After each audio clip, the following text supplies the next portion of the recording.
दोस्तों, क्या आप जानते हैं कि चॉकलेट आइसक्रीम को फैक्ट्री में किस तरह बनाया जाता है? और क्या आपने कभी टमाटो केचप को बनते हुए देखा है? और दोस्तों, क्या आपको पता है कि ये मॉडर्न सूटकेस सिर्फ प्लास्टिक का एक गुब्बारा होते हैं? और क्या आप ये जानते हैं कि हजारों प्लेट्स पर एक ही तरह का डिजाइन किस तरह प्रिंट किया जाता है? तो आज की इस वीडियो में मैं आपको रोजमर्रा में बनाई जाने वाली शानदार चीजों के बारे में बताने जा रही हूँ। तो चलते हैं अब वीडियो की तरफ। अगर आपने मेरे चैनल को अभी तक सब्सक्राइब नहीं किया तो सब्सक्राइब करें, साथ ही बेल आइकन के बटन को प्रेस करें ताकि मेरी आने वाली हर इन्फॉर्मेटिव वीडियो सबसे पहले आप तक पहुंचे। दोस्तों, आप सबने सफर के दौरान बहुत ज्यादा सूटकेस इस्तेमाल किए होंगे। आजकल तो इन मॉडर्न बैग्स का इस्तेमाल किया जाता है जो देखने में बहुत ही ज्यादा कूल लगते हैं। लेकिन क्या आप ये जानते हैं कि इन सूटकेस को किस तरह बनाया जाता है? इन सूटकेस को एक बहुत ही हार्ड और रिलायबल प्लास्टिक से बनाया जाता है जिसे APS प्लास्टिक कहते हैं। असल में ये एक प्लास्टिक शीट होती है और इसको इस हद तक गर्म किया जाता है कि ये एक मेल्टिंग पॉइंट में आ जाती है। लेकिन इससे पहले कि वो मेल्ट हो, इसे नीचे से ब्लोअर के जरिए तेज हवा दी जाती है जिससे ये एक बलून की शक्ल में फूलना शुरू हो जाती है। जैसे जैसे ये प्लास्टिक फूलता है, इसके नीचे एक सूटकेस की शक्ल का एक सांचा रख दिया जाता है। जब इस बलून के नीचे वो सांचा रख दिया जाता है तो ब्लोअर को नीचे से बंद कर देते हैं। इस तरह ये उस सांचे की शक्ल में डल जाता है। दोस्तों, ये जो जूते आप देख रहे हैं, आपने अपनी जिंदगी में एटलीस्ट एक दफा इस तरह के जूते तो इस्तेमाल किए ही होंगे। ये जूते देखने में बहुत ही ज्यादा कूल लगते हैं। बहुत सारे लोगों को ऐसा लगता है कि इन्हें फैक्ट्री में मशीन के जरिए बनाया जाता है, लेकिन आपको ये बात जानकर हैरानगी होगी कि ये जूते मुकम्मल तौर पर हाथ से बनाए जाते हैं। ये जो वीडियो आप देख रहे हैं, इसमें जूते बनाने का मुकम्मल तरीका दिखाया जा रहा है। पहले इस रबर नुमा मटेरियल को जूते की शक्ल में काटा जाता है और फिर इस मटेरियल को हार्ड ग्लू के साथ शूज के साथ चिपका देते हैं। सिर्फ इतना ही नहीं, बल्कि इसके सोल पर जो फैंसी लेयर लगाई जाती है उसे भी वर्कर्स अपने हाथों से ही लगाते हैं। इसके अलावा इन जूतों की सिलाई भी हाथों से ही की जाती है। जूते बनाने का ये मेथड बहुत ही ज्यादा मुश्किल होता है। दोस्तों, पेंसिल का इस्तेमाल तो हर स्टूडेंट ही करता है, लेकिन इस पेंसिल को बनाने के लिए क्या प्रोसेस इस्तेमाल किया जाता है, ये बात बहुत सारे लोग नहीं जानते।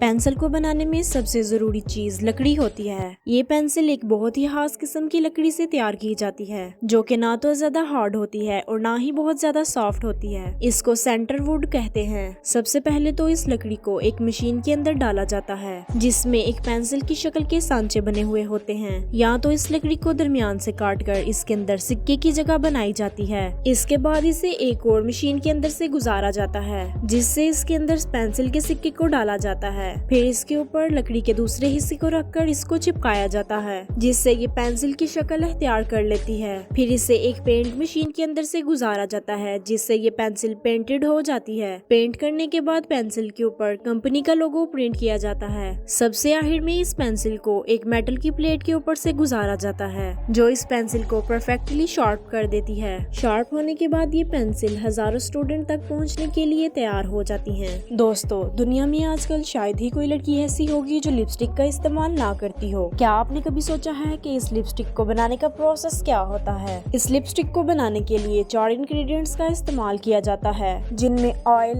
वैक्स, अल्कोहल और कलर पिगमेंट को शामिल किया जाता है। सबसे पहले तो कलर, वैक्स, अल्कोहल को तैयार करके एक पेस्ट बनाया जाता है। फिर इस पेस्ट को ऑयल में डालकर अच्छे तरीके से गर्म किया जाता है ताकि इस पेस्ट में चिकनाहट आ सके। जब ये पेस्ट गर्म होकर तैयार हो जाता है तो इसे लिपस्टिक के सांचों में डालकर ठंडा किया जाता है। जब ये लिपस्टिक तैयार हो जाती है तो एक मशीन इन्हें प्लास्टिक ट्यूब के अंदर रोल करती है और फिर ये लिपस्टिक पैकिंग के लिए तैयार हो जाती है। दोस्तों, अगर फैंस की बात की जाए तो इसका इस्तेमाल हर उस जगह किया जाता है जहां सिक्योरिटी की जरूरत होती है। वैसे तो ये सिर्फ लोहे की तारें होती हैं, लेकिन इन्हें इतने खूबसूरत तरीके से अरेंज किया जाता है कि ये पूरी की पूरी वॉल बन जाती है। मजे की बात ये है कि ये सारा काम एक मशीन करती है और इसका प्रोसेस एक खास तौर पर अरेंज किया जाता है। ये जो मशीन आप देख रहे हैं, इसके अंदर मेटल की वायर्स को डाला जाता है। ये सारा प्रोसेस कम्प्लीटली ऑटोमेटिक होता है। ये मशीन तारों को खुद ब खुद अंदर ले जाती है और इन्हें मर्ज करके एक फैंस की शक्ल देती है। जैसा कि आप वीडियो में देख सकते हैं कि इसका प्रोसेस कितना ज्यादा सेटिस्फाई होता है।